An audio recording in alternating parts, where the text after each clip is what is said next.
Master Oogway is residing in the spirit realm. There he is attacked by Kai, a large yak who was Oogway's ally, but turned against him 500 years ago.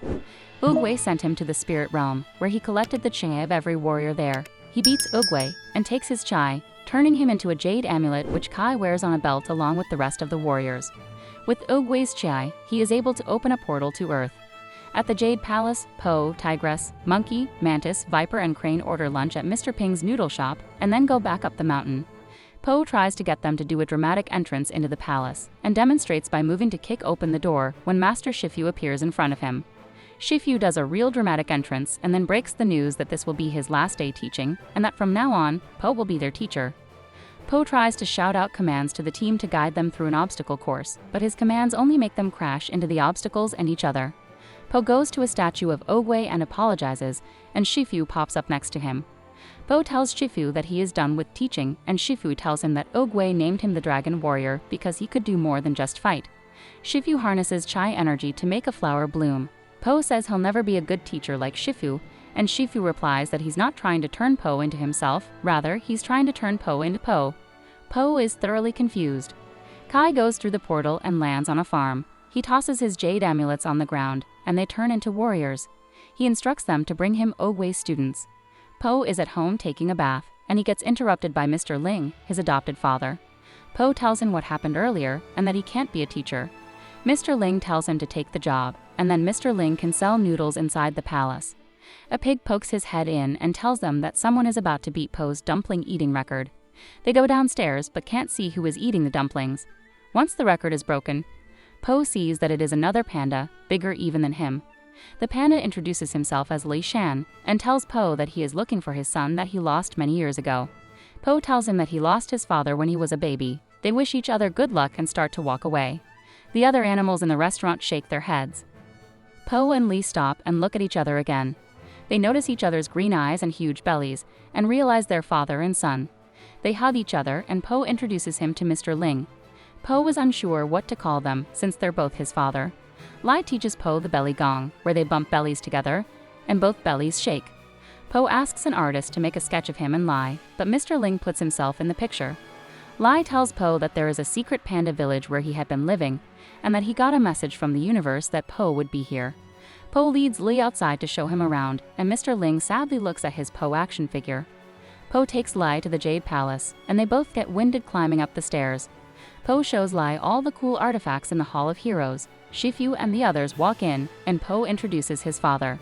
Shifu asks if he will stick around to watch Po teach, but then a gong goes off, signaling that the village is under attack. They all go to the village and find K's jade zombies. In battle, Po recognizes that they're fighting the great warriors of the past. The group gets the upper hand and pins down the zombies, and they all start speaking with K's voice. They say that Po's chi will soon be K's and then vaporize and fly away. Shifu tells them he doesn't know who Kai is. In the scroll room, Shifu finds a scroll that has information about Kai written by Oogway. Long ago, I had a brother in arms. I was an ambitious young warrior leading a great army, and fighting by my side was Kai, my closest friend. One day, we were ambushed. I was badly wounded. My friend carried me for days looking for help, until we came upon a secret village high in the mountains, an ancient place of healing, a village of pandas. Pandas? Po asks. Yes, pandas. The pandas used the power of chi to heal me. They taught me the power to give chai, but Kai wanted the power all to himself. He saw that what could be given could also be taken. On the scroll is a picture of Kai sucking the chai from a panda. I had to stop him. Our battle shook the earth, until finally I banished Kai to the spirit realm. Should he ever return to the mortal realm, he can only be stopped by a true master of chi. The group huddles together to try to figure out how to get a chi master, until Lai tells Po that he can teach him how to do it by taking him back to the panda village and teaching him how to be a true panda. Mr. Ling tries to protest, but Po tells him that he can only master chi by finding out who he really is. Mr. Ling offers to pack him a lunch before he leaves. The next morning, Li and Po head for the village, and Shifu sends Crane and Mantis to find Kai, telling them not to engage him. Po and Lai are walking through the mountains and decide they should eat lunch. Po finds Mr. Ling inside his lunch sack, and Mr. Ling tells him that he's stowed away in case the pandas don't have any food Po likes. They get to the palace, which is behind a giant wall of ice. Li pulls a string, and a bucket comes down. The three of them climb in and are hoisted up into the clouds. Po sees a lush green village with pandas everywhere. Lai introduces Grandma Panda, the village elder, and Po's cousins, Dim and Sum. A panda named Big Fun gives Po a big hug, despite not knowing who he is. And Lele, a baby panda, takes Po's tigress action figure and plays with it. Lai announces that they will have a feast in Po's honor, and all the pandas flop to the ground and start rolling downhill. Pandas don't walk, we roll, explained Lai. The other pandas manage to avoid the rocks and logs on the hill as they roll down. Po plops down on the grass and rolls after them. The pandas dig into the food at the banquet table, and Mr. Ling hands Po his chopsticks. The other pandas look at him, confused, so he demonstrates how to eat a dumpling with chopsticks. He sees that they have all stuffed a bunch of dumplings into their mouths at once. A gong sounds, and everyone turns to look at a nearby stage. A panda named Mai Mai does a ribbon dance and flirts with Po. Crane and Mantis are searching for Kai, and they find 3 kung fu masters in the desert.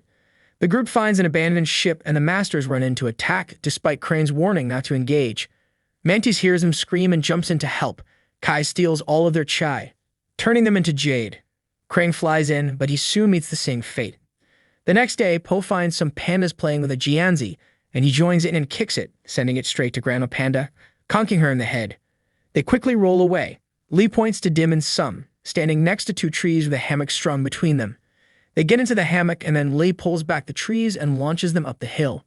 Awestruck, Po does likewise. Mr. Ling tries to lure him away with food, but Po ignores him. Kai, hoping to erase Uwei's legacy, steals the chai of every living kung fu master and destroys the Jade Palace. Only Master Tigress escapes, tracking down Po and telling him what happened. When Po demands that Lai teach him how to use chai immediately, Lai confesses that he lied about knowing chai out of fear of losing his son again. Hurt by his father's misdirection, Po disowns Lai and trains alone to defeat Kai, while a repentant Mr. Ping sympathizes with Lai and assures that Po will forgive him. While training, Tigress attempts to stop Po and assures that he cannot defeat Kai alone. Po rebuffs, and the pair end up fighting.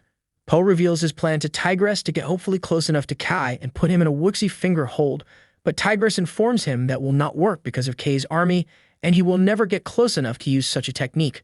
Realizing this, Po finally admits to Tigress that he cannot defeat Kai and his army alone. Live, Mr. Ping and the pandas ask Po to teach them kung fu. Realizing what previously made him fail as a teacher, Po trains them to not imitate his kung fu, but instead to use their everyday activities as kung fu skills.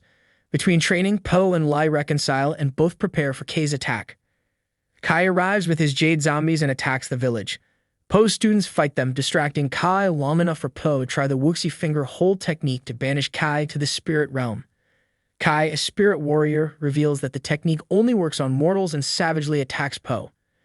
To save the others, Po grabs Kai and uses the Wuxi finger hold on himself, banishing them both to the spirit realm. Infuriated, Kai binds Po and begins to steal his chai. In the mortal realm, Lai, recognizing that finding one's true self is the key to unlocking chai, leads the others to give their chi to Po. Rejuvenated, Po uses his now augmented chai to destroy Kai. With Kai gone, the Kung Fu Masters have their chai restored. In the spirit realm, Uwei reveals that he sent Lai a cosmic message explaining where to find Po. Uwei also reveals why he chose Po as the dragon warrior. As a panda, Po had the potential to become a master of both Kung Fu and chai. Uwei names Po his successor as Grand Master and gives Po his mystic staff, which Po uses to return to the mortal realm. After reuniting with the others, Po takes on his new role at the restored Jade Palace, where all the pandas and the residents of the Valley of Peace learn Kung Fu and chai.